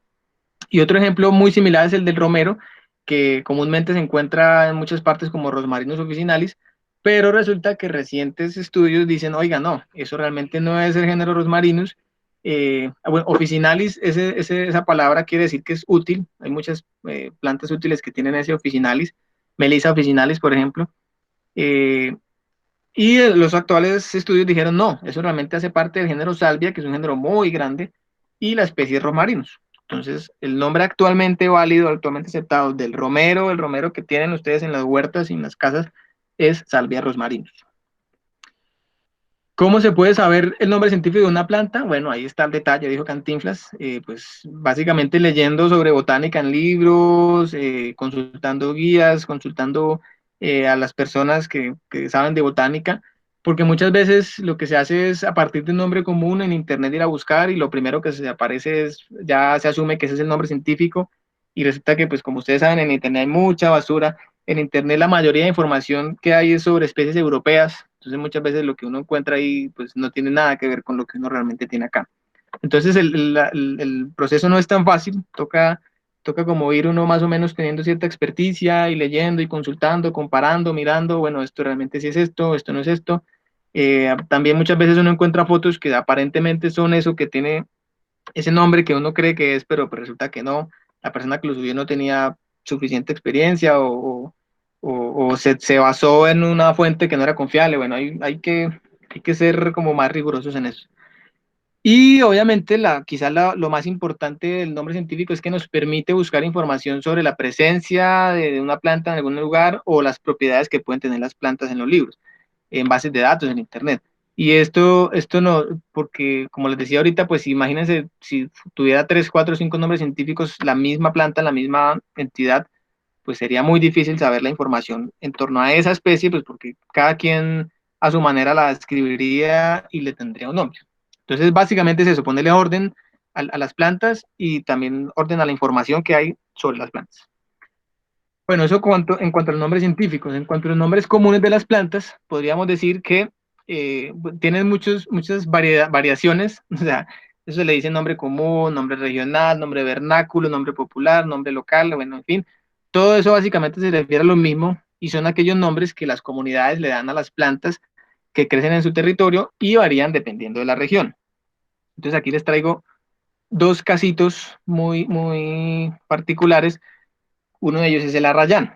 El arrayán, por ejemplo, en la etimología es la descripción o explicación del origen de una palabra, aún no es muy clara. Eso al parecer también es un término árabe que quiere decir, no recuerdo ya qué, pero a lo que voy es que en Zapatoca, el arrayán que tenemos aquí en Zapatoca, el nombre científico es Calicolpus mauritianus y hace parte de la familia Mirtácea, que es la familia en la que está el guayabo, en la que está el eucalipto, entre otras especies de interés. Pero resulta que si uno va a decir arrayán en otra parte, seguramente se está refiriendo a otra especie. Entonces aquí les comparto esta plataforma que es muy importante, que es muy valiosa, pero hay que usar con mucho cuidado, y es el Diccionario de Nombres Comunes de las Plantas de Colombia. Ustedes en Internet, en Google, entran y teclean así, nombres comunes de las plantas de Colombia, y ahí pueden buscar o por nombre científico o por nombre común algunas plantas de Colombia. Esto obviamente pues tiene vacío de información, no tiene todas las plantas, no tiene todos los nombres comunes ni todos los nombres científicos, pero sí es una aproximación bastante interesante. Entonces, si uno hace el ejercicio de poner arrayán en ese diccionario, le van a aparecer 47 especies que en Colombia llaman arrayán. Y entonces a lo que voy es que si ustedes dicen arrayán en otra parte, seguramente no es Calicolpus mauritianus. Y aparte de eso, si se dan cuenta, Arrayán solo son 47 especies, pero si le ponen el apellido, Arrayán amarillo, Arrayán bejuco, Arrayán blanco, Arrayán búho, ahorita hice el ejercicio y eso da más o menos para 70 especies. Entonces, bueno, en Colombia realmente hay por lo menos 70 arrayanes. En el caso de este diccionario, pues encontramos que Calicolpus mauritianus efectivamente es el nombre que le dan en Norte de Santander y Santander. Pero muchas veces hay vacíos de información y hay plantas que uno conoce el nombre común, pero lo busca en el diccionario y no encuentra, no aparece. Otro ejemplito muy rápido es el del mangle. Entonces aquí en Zapatoca tenemos una especie muy bonita que crece en zonas áridas, que es muy apetecida por leña y para mueblería incluso, que la conocemos como mangle o manguil. Entonces, cuando venga una persona del Caribe va a decir, ¿cómo así que hay mangle, mangle? Pues resulta que sí, pero como nombre común. Realmente son especies totalmente diferentes. Entonces, la que tenemos aquí, el nombre científico es Escalonia péndula, la familia Escaloniaceae, y la que hay normalmente en las zonas costeras del Caribe y del Pacífico es otra cosa completamente diferente que se llama Rhizophyra mangle, de otra familia que se llama Rhizophoraceae. Y aparte de eso hay otros mangles también asociados a los manglares, valga la redundancia, que no tiene nada que ver con el mangle que hay aquí en Zapatoca. Ahora bien, ¿por qué le dicen aquí mangle en Zapatoca? No sé. Si alguno tiene idea o claridad al respecto, sería bonito que lo compartiéramos ahorita. Yo asumo y supongo que de pronto por la arquitectura de los tallos se asemejaría un poco como a los mangles que hay en las zonas costeras y por eso alguien en algún momento dijo, oiga, esto parece un mangle, digámosle mangle, pero realmente son cosas completamente diferentes. Incluso aquí hay una finca que se llama Los Mangles. ¿Cómo se originan los nombres comunes de las plantas? Por múltiples razones también como los científicos. Entonces, tenemos uno de ellos, por ejemplo, como el uso. Entonces, la destrancadera. La destrancadera es una planta que tiene ese nombre porque la gente cree o tiene la creencia, pues, de que esto le destranca el camino. Es un uso un poco esotérico y metafísico, pero básicamente le destranca a usted como las malas energías y le abre el camino, entonces por eso lo llaman destrancadera. Hay otros, por ejemplo, aquí que llaman escobilla. Entonces, porque las ramitas de esas hojas, las ramitas de esa planta las amarran y hacen escobas. Por el uso de la planta, le tienen el nombre común. Otra de ellas es por la forma de alguna estructura, entonces está el cucharo, aquí es otra especie junto con el arrayán muy tradicional, muy importante en la cultura de la región. Y el nombre viene, pues las hojas parecen cucharitas, e incluso cuando usted está varado en el monte y va a almorzar y no tiene cuchara, pues coja una hojita y úsela de cuchara. Por un olor característico, entonces tenemos el berraco, un ejemplo de ellos, que cuando uno coge las hojas y las estruja, huelen a berraco, a marrano, a cerdo, huelen a carne, por eso le dicen berraco. Y yo también juego un poco como con el nombre y es porque una planta, es una planta que crece en zonas áridas, en zonas secas, que es muy berraca y pues, pucha para crecer ahí. Yo también digo que puede ser por eso que se le diga berraco. Por un sabor en particular, hay unas hojas de un arbolito que llaman aguardientillo, que si usted las echa al agua panela queda como un olor, un saborcito anisado. Entonces, por eso es el nombre común, aguardientillo. Y otras por razones desconocidas, por lo menos que yo no conozco, como arboloco, que me gustaría también, si alguien sabe, que nos ilustrara de por qué le dicen así. De esta especie sacan el pauche, que también es culturalmente muy importante aquí porque hacen artesanías de pauche. Hay otra especie también en otra zona, también de la misma familia, que se llama Smalanthus piramidalis, que también es un arboloco, pero es otra especie diferente. Los nombres comunes de las plantas, entonces, algunas reflexiones finales representan la forma en que las comunidades reconocen y aprovechan sus recursos, por eso son importantes, porque si uno llega, por ejemplo, a alguna región preguntando, buenas, aquí hay escalonia péndula, pues seguramente la persona de la región me va a decir, este man, ¿qué idioma me está hablando? Si yo le digo, buenas, aquí hay mangle o aquí hay loqueto, como le dicen a esa especie en el norte de Santander, ya seguramente la persona, claro, aquí hay, vea, pues, véalo allí, eso lo uso para leña y para estacones y no sé qué. Entonces es muy importante también para uno poder conocer la información y los usos que hay en torno a esa especie. No todas las plantas lo tienen, pero lo pueden tener. Entonces, contrario a los científicos, aquí muchas plantas, muchas veces uno pregunta a alguien, alguna persona del campo, bueno, ¿esta planta cómo se llama? Y no, eso es monte, eso no tiene nombre porque seguramente no le ha sido útil o no le ha parecido particular y no le han puesto nombre. No tiene ninguna normatividad que lo regule, entonces en cualquier momento cualquier persona le puede poner un nombre común a una planta porque le pareció bonita o porque se le pareció un clavelito chiquito, entonces a esta planta yo la voy a llamar clavelito, porque esta planta me rasguñó cuando yo iba pasando, entonces le voy a poner la rasguñadora, y así muchas veces con esas razones muy chistosa muchas veces, pues es el origen o la razón del nombre común de una planta, ¿no? Eh, el ejercicio de ponerle nombres comunes también sirve muchas veces para procesos de conservación y de apropiación en las comunidades. Me comentaba, por ejemplo, un colega que haciendo un proyecto en Boyacá encontraron una especie de un árbol que fue una especie nueva para la ciencia y era maderable y era muy importante y casualmente la gente no le tenía ningún nombre común en la zona. Entonces empezaron un proceso, oiga, pongámosle un nombre común entre todos y empezamos a reconocerla y a valorarla con ese nombre común. Entonces para eso también sirven los nombres comunes. Y cierro ya con este ejemplo como para tener claridad de la importancia de los nombres científicos y los nombres comunes no son ni más ni menos importantes unos u otros, se complementan y se necesitan ambos. Entonces les pongo el ejemplo de mi nombre civil, mi nombre en la cédula dice Díaz Rueda Daniel Mauricio. Podríamos decir que ese es el nombre científico mío, que no cambia, que civilmente yo me llamo así, pero a mí me dicen de muchas maneras. A mí mis amigos me dicen Dani o me dicen Daniel, mi papá me dice campeón, mi mamá me decía príncipe, mi abuelita me dice mi amor, y todos esos nombres diferentes se refieren a la misma persona, a la misma especie, por decirlo así, que soy yo. Entonces son nombres comunes que se refieren al mismo nombre científico. Entonces, con esto creo que pues creo que haya un poco más claro la importancia de ambos nombres, la diferencia que tienen también. Y bueno, pues ya creo que voy muy excedido para darle paso a Mónica. Y yo creo que podemos ver la presentación que tiene Mónica y al final si hacemos un pequeño foro de preguntas y de comentarios, si les parece, ¿vale? Por ahora tengan ahí las preguntas eh, que más adelante las resolveremos. Aunque creo que Mónica no está. Sí estoy, Dani, sí estoy. Ah, sí está, Mónica, es que ahorita salió. Bueno, entonces, Mónica, adelante. Debe salir para que yo pueda entrar. Ya,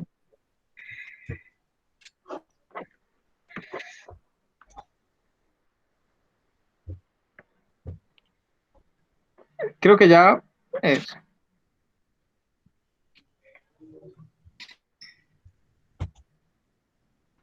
Listo. Ahí están viendo. Sí, Bueno, entonces buenos días a todos. Yo les voy a compartir unas experiencias que hemos tenido en Zapatoca con algunos procesos de restauración que estamos llevando a cabo en reservas naturales de la sociedad civil presentes en este municipio. Entonces podemos comenzar hablando de cómo la restauración ecológica es un proceso en el que se asiste a la recuperación de ecosistemas que han sido degradados, dañados o destruidos principalmente por actividades antrópicas. Eh, para que se dé esto, para empezar a hacer un proceso de recuperación o de restauración, hay que tener en cuenta eh, el nivel de degradación que ha tenido estos sitios y de eso va a depender la tasa de recuperación y también de la matriz en donde esté el sitio que se quiere restaurar. Existe principalmente dos maneras de hacer restauración ecológica que son la pasiva y la activa. La pasiva es simplemente dejar de hacer las actividades tensionantes o que generaron esos procesos de degradación en de estos ecosistemas y ya empieza a aparecer la regeneración natural. Sin embargo, estos procesos son un poco más lentos, también dependiendo del nivel de degradación que tengan pues, los sitios que se recuperan. Esa también la restauración que ya empiezan a implementar diferentes estrategias para que se logre la recuperación de estos ecosistemas. Algunas de las estrategias que se usan luego de hacer una zonificación de los sitios es la limpieza o liberación de los sitios que se quieren recuperar. También si ya la degradación fue muy fuerte, aparte de limpiar estos sitios, hay que enriquecerlos.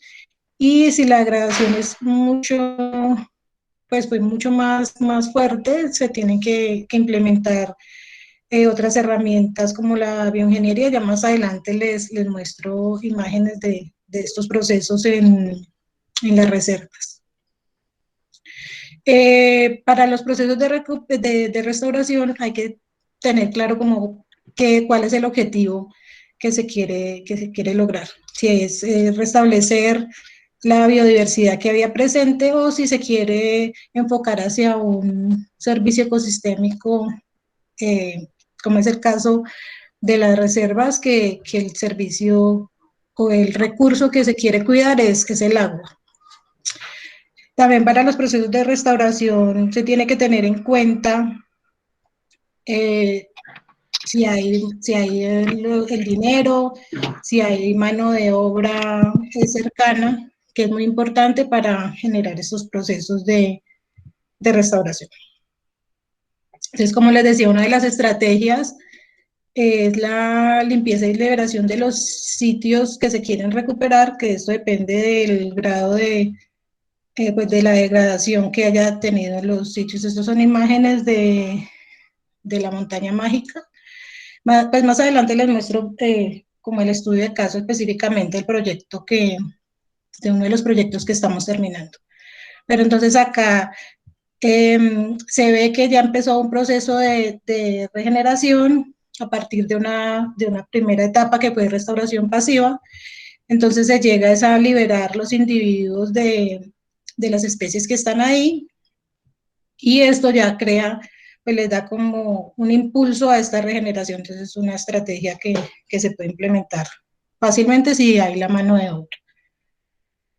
Esta es otra, parte de la limpieza y liberación. Hay sitios que no hay mucha regeneración, entonces se hace un enriquecimiento con especies nativas.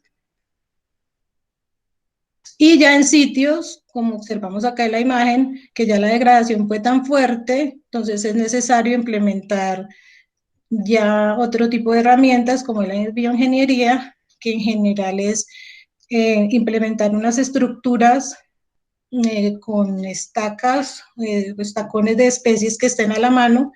Acá en las imágenes vemos, estos son trinchos se llaman, que son estructuras que lo que hacen es disminuir como la velocidad de la escorrentía de la lluvia, que es lo que ha causado principalmente la degradación de estos sitios, luego que fueron usados también para ganadería, y con la lluvia también el proceso de erosión fue más fuerte.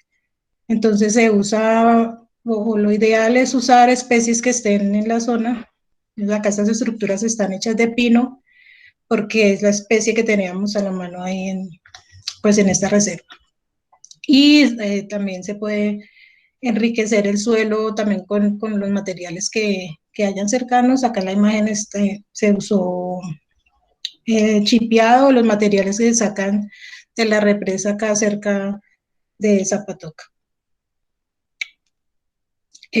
Otras actividades complementarias que se pueden implementar en procesos de restauración y que facilitan el establecimiento de las especies es el rescate de especies que ya están ahí presentes, que ya han germinado y ya están adaptadas a las condiciones propias de cada sitio.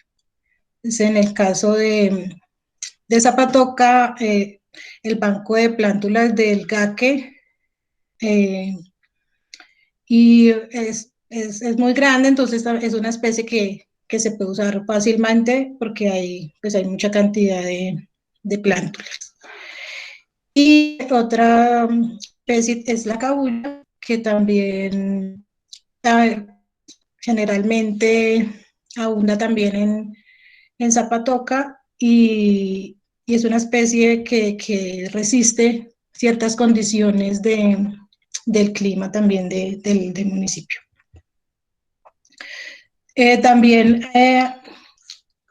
para ayudar en estos procesos de restauración es necesario también darle recursos a las plantas para que el establecimiento sea más fácil. Entonces se puede también aplicar pues ayudar con micorrizas, que estas ayudan a que las plantas capten recursos que por ellas solas no podrían conseguirlos. Entonces es también una forma de acelerar estos procesos de restauración. También según el clima o las condiciones de cada sitio, también es bueno también usar el hidroretenedor para asegurarle que va a tener la planta durante todo el tiempo agua, pues que sabemos que es un recurso muy importante en procesos de restauración y pues del establecimiento de las plantas. Y generarles también, si ya el suelo ha sido muy degradado y pues no tiene los nutrientes necesarios para el crecimiento de las plantas, el lombricompuesto es un recurso muy importante, ya que incrementa la retención de agua, aporta elementos importantes pues para el crecimiento de las plantas, y se recupera también el suelo y con ello pues todos los organismos que viven ahí. También es muy importante en los procesos de restauración la selección de especies, también según el estado de degradación de los sitios. Entonces hay que generalmente, si es un espacio que está abierto, entonces escoger especies pioneras o que sean resistentes o que estén adaptadas a estas condiciones tan fuertes en la etapa inicial de los procesos de restauración. Entonces ahora sí les voy a contar del proyecto que recién estamos terminando, que fue con el apoyo de la WWF. Los recursos los generaron ellos, pues nos dieron los recursos. De la Fundación Chirimoya fue la que ejecutó, y se tuvo el apoyo de la RENAS, que es la red de reservas naturales de Zapatoca. Entonces los objetivos de este proyecto eran mejorar las condiciones del suelo y recuperar de forma gradual la cobertura vegetal con diferentes estrategias de restauración que se usaron.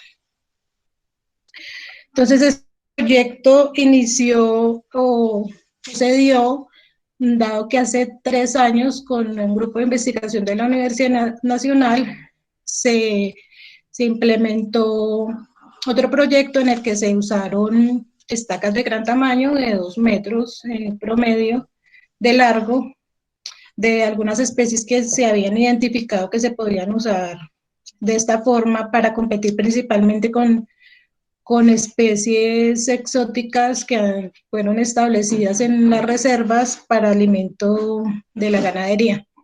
Entonces les da, pues la idea era darles una ventaja a estas especies con respecto a, pues, a estos pastos. Entonces se implementaron núcleos, que es un diseño que se usa en restauración, que es básicamente como polígonos aislados y sembrados a cierta densidad para que se inicien estos procesos de restauración. Entonces acá vemos una imagen de cómo eran estos núcleos en la reserva de la Montaña Mágica, el Poleo, y esa es una estaca luego de 3 años de una de las especies que se usaron en este proyecto. Por las condiciones propias de Zapatoca, las estacas tuvieron algunos inconvenientes en su crecimiento, más que todo por el clima. Y ahí nos dimos cuenta también que era muy importante trabajar primero el suelo y también que la densidad fuera mayor. Entonces, de ahí nació el proyecto que estamos terminando, en el que se hicieron como estas correcciones según lo que fuimos viendo que necesitaban los procesos de restauración en estas reservas. Entonces, lo que se hizo fue usar como base estos núcleos que ya estaban en un proceso más avanzado de restauración y se hizo una siembra a mayor densidad, 1 por 1, con especies que también habíamos ya identificado a partir de inventarios que hemos hecho de bosques cercanos, y en un tamaño, pues, que la altura de los individuos fueran mayores a 30, 40 centímetros para que tuvieran una ventaja sobre estos pastos o sobre estas especies que están en las reservas. Entonces, se implementaron las estrategias que les nombré antes. Entonces, en los sitios que había ya regeneración se hizo una limpieza y se hizo enriquecimiento. Entonces, en la Montaña Mágica se liberaron 688 individuos. También se plantaron árboles y arbustos propios de la zona y se implementaron también estructuras de las que les nombraba, que en general se llaman trinchos, en las zonas más degradadas. Esas estructuras se les sembró fique, que es una especie que puede resistir pues en estas zonas tan degradadas. Se sembraron alrededor de 600 fiques en estas estructuras, que esperamos que empiece como ese proceso de recuperación del suelo y ya empiece a llegar como tal la regeneración de los bosques cercanos.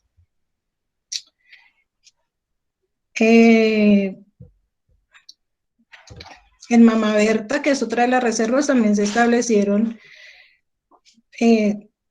pues se enriquecieron los núcleos que se habían establecido en el proyecto anterior y se liberaron especies que estaban también presentes ya en esta zona. Igualmente para la reserva Traganubes se implementaron también estructuras, pues trinchos para una zona que está altamente degradada, y también en algunos allá pues esta reserva es más pequeña, entonces también se hizo enriquecimiento de las zonas que ya están en un proceso de recuperación más avanzado.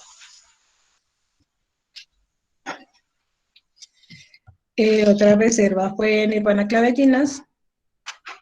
También se establecieron individuos en los bordes de camino y ya en las zonas donde el proceso de restauración está también en proceso, y en otras zonas que también estaban altamente degradadas y ya con procesos de establecimiento también de trinchos, ya es posible enriquecerlas también con especies nativas que se sembraron: sauces, chachafrutos y casco de vaca.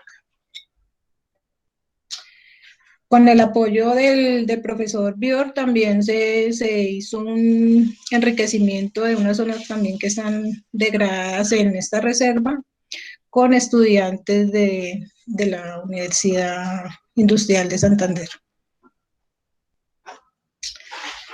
En este proyecto también pues se pudo hacer otras actividades, como fue la creación, el establecimiento de un vivero en la reserva Traganúes, en una zona que será óptima para establecerse, en la cual se logró propagar la mayor parte del material que se implementó, que se estableció en este proyecto. Y se logró ampliar el vivero de la montaña mágica del Poleo para futuros proyectos tener donde propagar las especies, que también es pues una actividad importante, que el material que se vaya a establecer en próximos proyectos se haya propagado en la zona. Entonces, que ya tiene como las condiciones para que el crecimiento pues sea más óptimo. También se tuvo la oportunidad de hacer un taller a finales del año pasado, donde se mostró las diferencias entre las especies pioneras y secundarias. Se hizo una comparación de los suelos en una zona que ha sido restaurada de forma pasiva y de forma activa, y ver cómo comparar los seres o organismos que están ahí presentes en los dos sitios. Y se llevó también a cabo la siembra de árboles nativos pues, que se habían propagado en el vivero de la montaña mágica.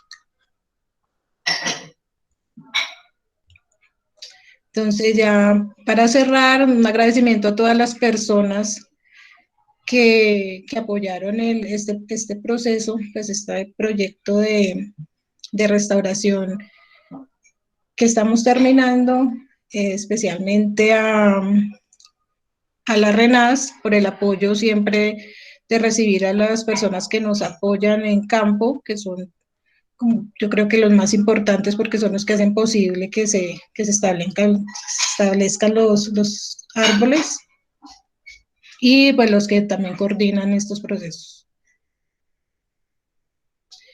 Y ya para terminar, a partir también de todos estos proyectos que se han generado, pues acá es más como a forma de cuña, de que estamos llevando a cabo una campaña para recuperar la funcionalidad del cable de las reservas, que ha sido un apoyo muy importante en todos esos procesos, ya que con él se ha podido transportar plantas para llevar a cabo estos procesos de restauración, ya que el cable transporta los individuos desde el vivero hacia la parte alta, donde se distribuyen a las demás reservas, y de ahí también el material para el vivero se transporta hacia la parte baja, donde se encuentra el vivero. Y ya básicamente era eso lo que les tenía que compartir. Adelante con las inquietudes y preguntas, y que los asistentes, por favor, diligenciar el formatico de asistencia que está en el chat.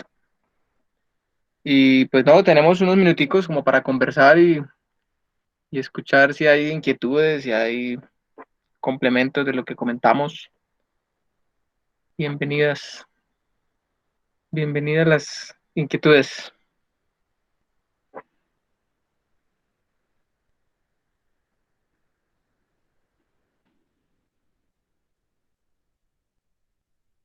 Era un poco lo que yo comentaba al final de la charla, como la importancia de conocer los nombres científicos y los nombres comunes nos permiten desarrollar proyectos como el que estamos haciendo ya algo más aplicado, lo que comentó Mónica, en torno al conocimiento de la diversidad que hay en la zona, ¿no? Entonces, para nosotros poder saber qué utilizar, era muy importante contar con los nombres comunes y la sabiduría que tenía la gente en torno a esas especies, eh, para saber, por ejemplo, que el caucho se podía cortar y sembrar como estaca, para saber, por ejemplo, que los fiques se podían propagar por bulbilos o por semillas. Todo ese tipo de cosas se pueden desarrollar y se pueden conocer y se pueden también mirar otras experiencias en otras partes. Sí, se conoce muy bien los nombres comunes y los nombres científicos de las plantas. De lo contrario, es complicado, por lo menos si uno quisiera, quiere usar una especie, pero no sabe cómo se llama, no sabe el nombre científico. Es muy difícil buscar información sobre esa especie y buscar otras experiencias, y donde seguramente habrán otras cosas que se han hecho y documentadas en donde dirán, oiga, no, esta especie no sirve porque le pasa esto y esto y esto, o esta especie sí es útil porque tiene estas condiciones y estas propiedades. Hay, por ejemplo, un grupo de plantas eh, que son las leguminosas o las fabáceas, familia fabácea, que tienen, casi todas tienen una característica muy importante a la hora de pensar en restaurar y en sembrar, y es que las raíces tienen bacterias nitrificantes. Esto básicamente lo que quiere decir es que las raíces, hay unas bacterias que fijan el nitrógeno que hay en la atmósfera y lo ponen en compuestos asimilables para la planta. Entonces, si no existiera esta bacteria que hace ese proceso, es muy difícil que la planta se nutriera de ese nitrógeno que es el que la hace crecer. Entonces, saber que es una fabácea y saber el nombre científico nos permite buscar, por ejemplo, qué fabáceas hay en la zona para ver cuáles fabáceas podemos usar en restauración. Esa era un poco como también la idea de la charla de hoy, del diálogo de hoy, de que conociéramos la importancia de saber los nombres, tanto comunes como científicos, y la aplicación que pueda haber ya en en algo concreto. También la iniciativa de hoy surgió como por la inquietud que había o que hay de las integrantes del grupo de Cupainatá, que aquí en Zapatoca están desarrollando un proceso muy bonito en torno a las plantas medicinales. Y pues que es muy importante hacer esa simbiosis, por decirlo así, de los nombres comunes que manejan aquí en la zona, que manejan en la región, que todas ellas conocen y han ido recopilando con los nombres científicos para saber realmente lo que está documentado a través de los nombres científicos que se pueda buscar en internet o en libros, a qué especies realmente se están refiriendo, ¿no? Porque nuevamente, como les decía ahorita, si no se tiene claro esa unión, nombres comunes, que pueden ser varios, con el nombre científico al que se está refiriendo, podemos estar hablando realmente de cosas totalmente diferentes que no tienen nada que ver. En el caso, por ejemplo, del roble que les decía, como roble, con el nombre común roble, se conoce al Quercus humboldti, que fue el ejemplo que les di dedicado a Alexander von Humboldt, pero también se conoce como roble a otra especie de otra familia, que es lo que aquí se conoce como Guayacán rosado, en Antioquia. Entonces en Antioquia le dicen roble a lo que aquí es Guayacán rosado. Entonces empieza un rompecabezas y un enredo que si uno no tiene claro a qué especie se está refiriendo, pues se puede presentar para confusiones, ¿no? No sé si a las chicas de Cupay Natales quedó más o menos claro el rollo y el enredo de los nombres científicos y comunes. Si quisieran que detallara más en algún aspecto que no les quedó claro, bueno, no sé. Daniel, bueno, primero que todo, yo le quería dar las gracias. Bastante interesante estuvo esta charla. Y bueno, le quería pedir, por favor, si nos comparte las diapositivas para, pues, de pronto, pues, a mí para más adelante mirarlas bien, más detenidamente. Sí, claro, con mucho gusto. Vale, muchas gracias.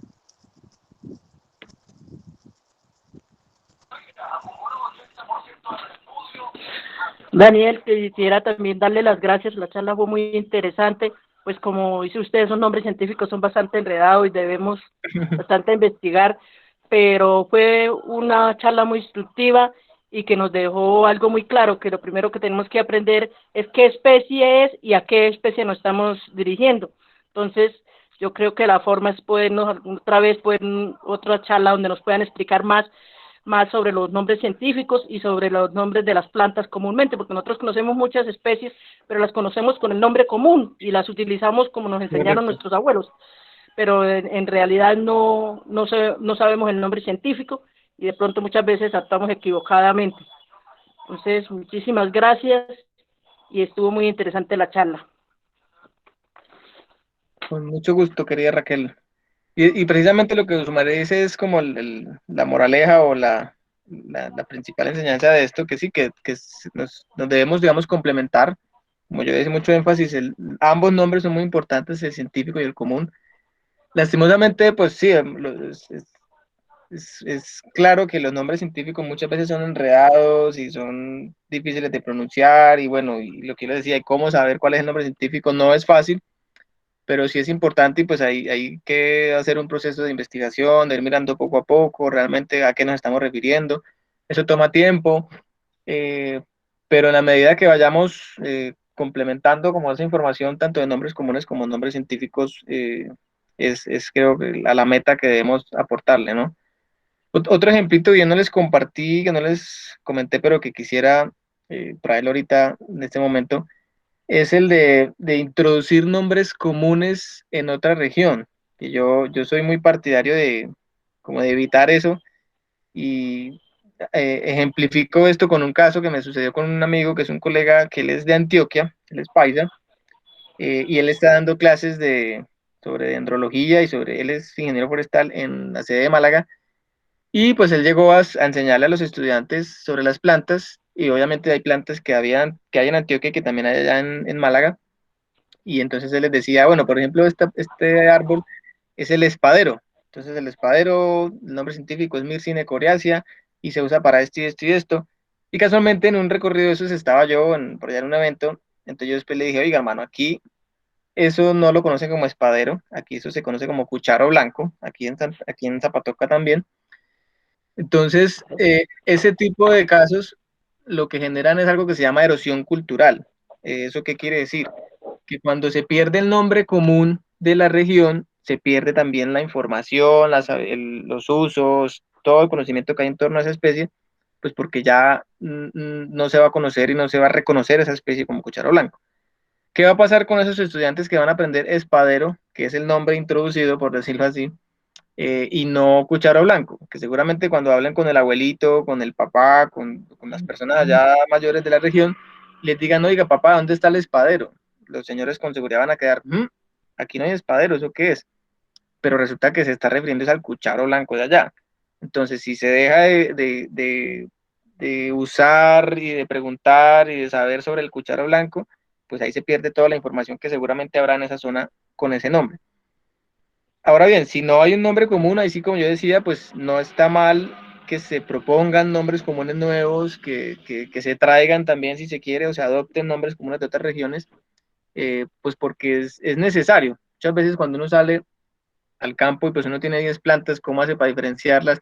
No, que la de hojita larga, que la de hojita corta, no, pues póngale un nombre. Y cuando se le pone el nombre, ahí es donde va y le dice al hijo, no, pues tráigame ramitas de hierbabuena o tráigame flores de carraquillo. Precisamente esa es la necesidad de ponerle nombres comunes también, y de lo que yo decía al principio, de clasificar y de que sepamos a qué nos estamos haciendo referencia, ¿no? Eh, pero pues es un proceso que hay que irlo haciendo poco a poco. El hecho de recopilar los nombres comunes también es un ejercicio muy bonito. Y aparte de eso, también saber el por qué. A mí eso me parece muy interesante de ojalá conocer la historia de por qué o quién le puso ese nombre, porque eso también pues, nos enriquece a nosotros culturalmente mucho, creo yo.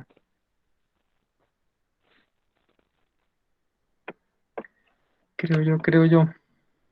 Sí, Daniel, y bueno, y además nos pasa bastante, yo creo que en Cupaynata, Ujú, que hay personas que nos preguntan por una planta, porque, por ejemplo, la conocen en la costa con un nombre y en correcto. Bucaramanga con otro nombre y nosotros acá la conocemos con otro nombre. Ujú. Entonces nos ponemos entre nosotras como a mirar, venga, busquemos esta, qué funciones tiene y resulta que damos con el nombre científico y terminamos dándonos cuenta que son tres nombres diferentes, es la misma planta y entonces ahí es donde se pierde lo que usted decía, la información, porque cada quien depende su lugar en donde esté, la conoce con un nombre diferente.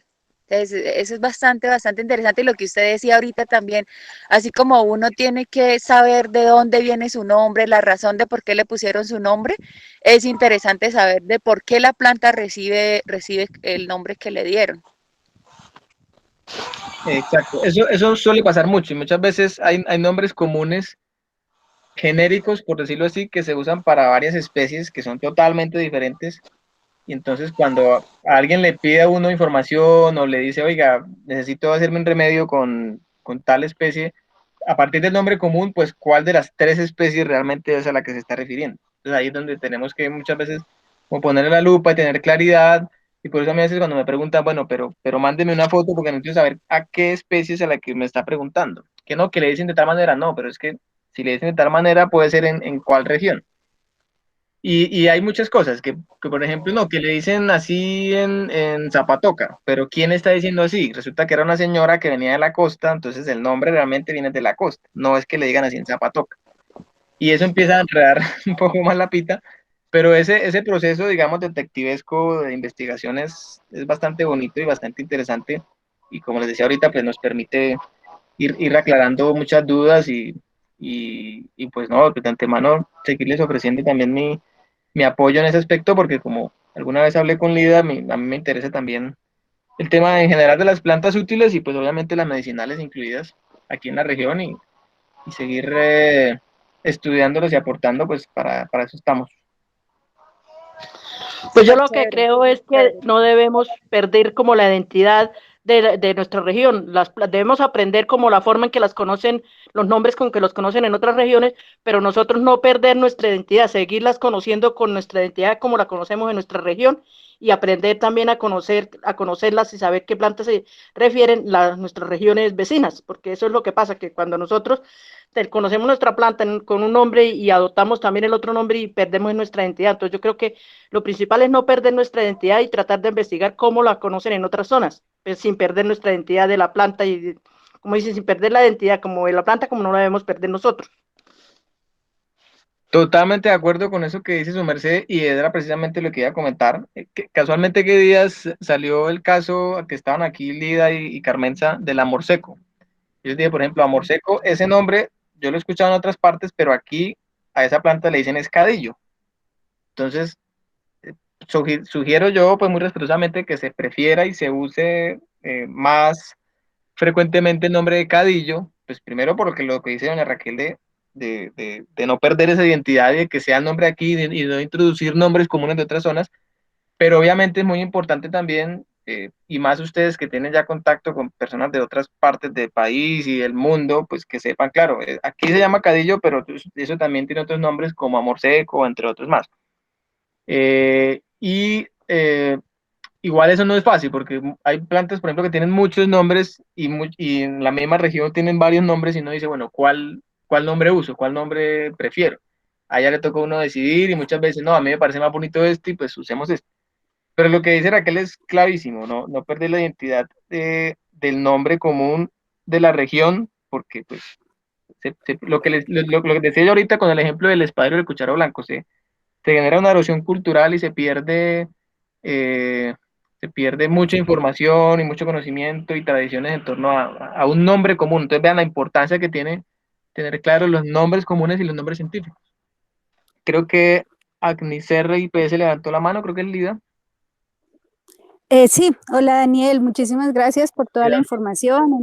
Hemos aprendido mucho con toda la exposición que has hecho. Muchas gracias. Mucho Respecto a gusto. eso que están hablando, ¿no me oye? Sí, sí, sí. Respecto a eso que están hablando, pues sí, claro, bellísimo poder mantener la tradición y los nombres que conocemos aquí, todas las cosas, pero como tú dices, pues todo es un equilibrio y a veces en esta parte, digamos, saber y perpetuar el nombre de las plantas como las conocemos aquí y entre nosotras, y como decía Raquel, y también saber cómo las llaman en otros lugares, como para poder acercarnos más y comunicarnos mejor con otras personas, pues también es muy bueno. Y en el caso del amor seco, pues es muy curioso porque las personas, digamos, resuenan más con ese nombre. Y igual un propósito nuestro, pues es que sea un proyecto productivo, comercial, entonces también tenemos como que manejar ese equilibrio y que resuena más con la gente que prefiere comprar, en otras palabras, ¿no? Pero muchísimas gracias por todo lo que hemos aprendido. Ha sido súper, súper, súper importante para nosotras. Yo sé que las otras chicas también lo tienen ahí. Qué bonito que me dijiste que ibas a grabar esta charla, porque yo sé que la iré a escuchar muchas veces para ver si logro comprender los conceptos. No, con mucho gusto, Lida. Igual teníamos ese compromiso ya desde hace varios meses y sí, pues más adelante si de pronto les quedan algunos conceptos o ideas no muy claras o que quieran desarrollar, pues podemos mirar en otro espacio y desarrollarlas. Igual como les dije, a pesar de que fue muy básico, muy sucinto, pues me gasté más de una hora y porque es que cada cosa tiene su término y su explicación y su definición y eso cada cosita más que se le agrega complica más la cosa, pero pues como les dije también es un tema pues, de mucha paciencia, de ir estudiando, de ir mirando, de ir entendiendo también esa dinámica de los nombres comunes da para mucho. Lastimosamente en la botánica, digamos en los científicos, hay muchos que eso es pues información que no es importante, que es irrelevante, que los nombres comunes, eso para qué, pero pues resulta que con los ejemplos que estamos dando son supremamente determinantes e importantes porque nos permiten saber una gran cantidad de información asociada a esas especies que si uno no conoce el nombre común, pues es muy difícil. Si uno le va a llegar al viejito y decirle qué usos tiene el Bidens pilosa, pues seguramente no tiene ninguno. Pero si usted le dice qué usos tiene el amor seco o el cadillo, ahí sí, ah, claro, eso lo uso para tal y tal cosa. Y Lidia toca un tema muy, muy importante también, ya lo comercial, digamos, y lo mediático, que ahí pues también toca, eso que dice Lidia muy cierto, toca ser como muy estratégicos, porque claro, hay muchas veces que son nombres comunes muy, muy poco sonoros o que aluden a algo, por ejemplo, la puta vieja. La puta vieja, que seguramente ustedes conocen y han trabajado, es una especie, una asterácea que se llama Ictioteres terminalis, pero pues a mí por lo menos ese nombre me fascina, puta vieja, porque es una cosa como irreverente y pucha y es el nombre castizo que le da acá. Pero ya si lo van a poner en una lista de productos o algo así, puta vieja, pues no sé, yo lo pondría, pero mediáticamente y estratégicamente quizás sí generaría ampolla. Entonces, claro, hay que mirar como con lupa esos casitos particulares, pero claro, y es que el mundo de los nombres comunes es muy valioso porque permite eso. Si uno sabe el nombre común de acá y a eso le asocia el nombre científico, listo, entonces busquemos los nombres comunes en las otras regiones para que la otra gente también se contextualice y podamos tratar de hablar un mismo idioma. Por lo que les decía, de pronto el caso que días de la canción que le compartí a Lida del mirto y el azahar de la India. El azahar de la India le dicen en la costa y aquí le decimos mirto. Entonces, si uno no tiene claro que esas dos cosas es la misma especie, es la misma entidad, pues va a quedar patinando y dirá, ve, ¿qué será el azahar de la India? ¿Quién sabe esa mata tan rara que será? Y resulta que es el mirto que tenemos acá en los huertos, ¿no? Pero bueno, como les dije también, pues de cada planta hay una historia, de mucho que contar y mucho que compartir, pues seguramente podemos tener nuevamente más espacios y más encuentros para seguir charlando y compartiendo y conociendo. Si no hay más comentarios o inquietudes, pues podemos entonces dar por terminada la sesión. Muchas gracias. ¿Vale? Vale, Daniel, muchas gracias, muy amable. Buen día. Con gusto, Natalia, Raquel. Chao, chao. Muchas gracias, Daniel. Feliz resto de día. Muchísimas gracias. Igualmente. Interesante tu charla.